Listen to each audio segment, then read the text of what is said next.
سودا رضی اللہ تعالیٰ عنہ کی سیرت کی شروعات کرنے سے پہلے اس بات کا احساس ہم سب کو دلانا بھی چاہتی ہوں کہ سودا رضی اللہ تعالیٰ عنہ کی سیرت سے جو سب سے بڑی سیکھ ہم اس کو کہہ سکتے ہیں یا سب سے بڑا احساس ہم اس کو کہہ سکتے ہیں کہ اللہ کے رسول محمد صلی اللہ علیہ وسلم کی زندگی میں ایسے وقت سودا رضی اللہ تعالیٰ عنہ کی آمد ہوئی جب کہ سیرت کی کتابوں میں ان لمحات کو، ان حالات کو نبی کریم صلی اللہ علیہ وسلم کی زندگی میں غم کا سال کا قرار دیا گیا۔ خدیجہ رضی اللہ تعالیٰ عنہ کا انتقال ہوا، یعنی اب دیکھیے ایک اگر شوہر بیوی آج کے حالات میں اگر کوئی بہت زیادہ گنہگار ہے، بیوی بھی گنہگار ہے، شوہر بھی گنہگار ہے، ایسے وقت کسی ایک کا انتقال ہو جاتا ہے تب انسانی فطرت کا تقاضا یہ ہے کہ بہت زیادہ غم زدہ ہو جاتے ہیں۔ لیکن پھر آپ سوچئے جب نیک بیوی اور نیک شوہر ہو، اور یہاں تو اللہ اکبر نبی کریم صلی اللہ علیہ وسلم جیسا شوہر جس کو ملا، اور محمد صلی اللہ علیہ وسلم کے معیار کے حساب سے اللہ نے پہلی بیوی خدیجہ رضی اللہ تعالیٰ عنہ جو عطا کی، یہ خدیجہ رضی اللہ تعالیٰ عنہ ہر زندگی کے اتار چڑھاؤ، خوشی غم میں جنہوں نے ساتھ دیا، اپنی مال جان ہر چیز کے ساتھ ساتھ دیا، اللہ کے رسول صلی اللہ علیہ وسلم کو چھوڑ کر اس دنیا سے رخصت ہو گئی۔ ایسے غم کے حالات میں سودا رضی اللہ تعالیٰ عنہ کی آمد محمد صلی اللہ علیہ وسلم کی زندگی میں ہو رہی ہے۔ اس بات کا احساس میری بہنوں ہم کو اس تقریر کی شروعات میں ہی کرنا اسی لیے ضروری ہے کیونکہ ہم کو ہماری خود کی زندگیوں میں جھانک کر دیکھنا چاہیے۔ آپ غور کیجئے، کئی بار ایسا ہوا ہوگا کہ ہم نے دوسروں کی زندگی کو دیکھا، خود کی زندگی کو دیکھا، چند ایسے لمحات،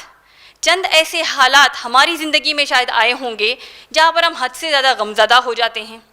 حد سے زیادہ پریشانی میں مبتلا ہو جاتے ہیں۔ آج کل تو ڈپریشن اتنا زیادہ عام ہے،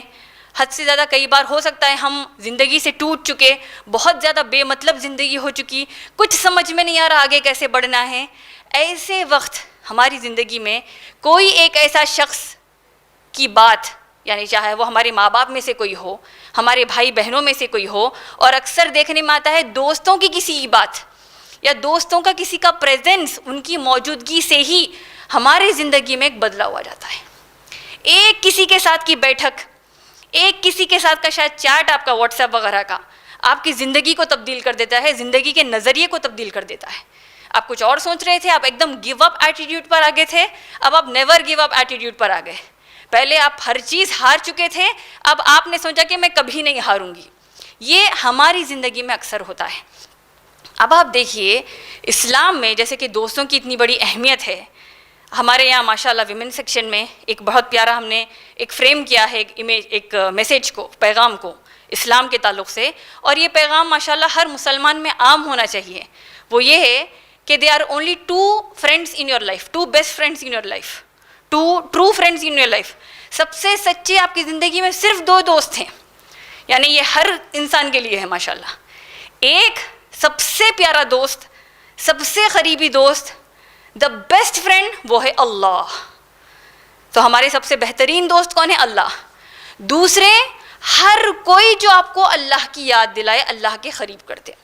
تو یہ بات کیوں بتانا چاہ رہی تھی کہ اگر ہماری زندگی میں ہمارے غم کو بھلانے، ہم کو اچھائی خوشحالی کی طرف لے کے جانے اگر کوئی زندگی میں ہمارے آئے، بشرطے کہ حلال طریقے سے آئے، گرل فرینڈ بوائے فرینڈ والی چیز نہیں، اس سے نہ دنیا میں برکت ہے نہ آخرت میں ہے، لیکن جو حلال طریقے سے ہم کو کوئی اچھی تعلیم مل جائے یا اچھی چیز معلوم ہو جائے تو ہماری زندگی بدل جاتی ہے۔ تو اب آپ سوچیے، اللہ اکبر، سودا رضی اللہ تعالیٰ عنہ، بار بار اسی لیے میں بات دہرا رہی ہوں کیونکہ اکثر امہات المومنین کے ناموں میں سودا رضی اللہ تعالیٰ عنہ کا نام زیادہ سننے میں نہیں آتا۔ عائشہ رضی اللہ تعالیٰ عنہ کے بارے میں سن لیں گے، حفصہ رضی اللہ تعالیٰ عنہ کے بارے میں سن لیں گے، ایک آدھ دوسری امہات المومنین جویریہ رضی اللہ تعالیٰ عنہ کے بارے میں شاید سن لیں گے، لیکن سودا رضی اللہ تعالیٰ عنہ جو دوسری بیوی ہیں اور ایسے وقت آئی ہیں، اس کے بارے میں ہم زیادہ سنتے نہیں ہیں۔ تو اس کو انشاءاللہ آپ لوگ بہت زیادہ عام کریے کہ کیسے اللہ کے رسول صلی اللہ علیہ وسلم کی زندگی میں سودا رضی اللہ تعالیٰ عنہ کی آمد ہوئی، اور اس آمد سے پہلے آئیے دیکھتے ہیں کہ ابتدائی زندگی کیسی تھی۔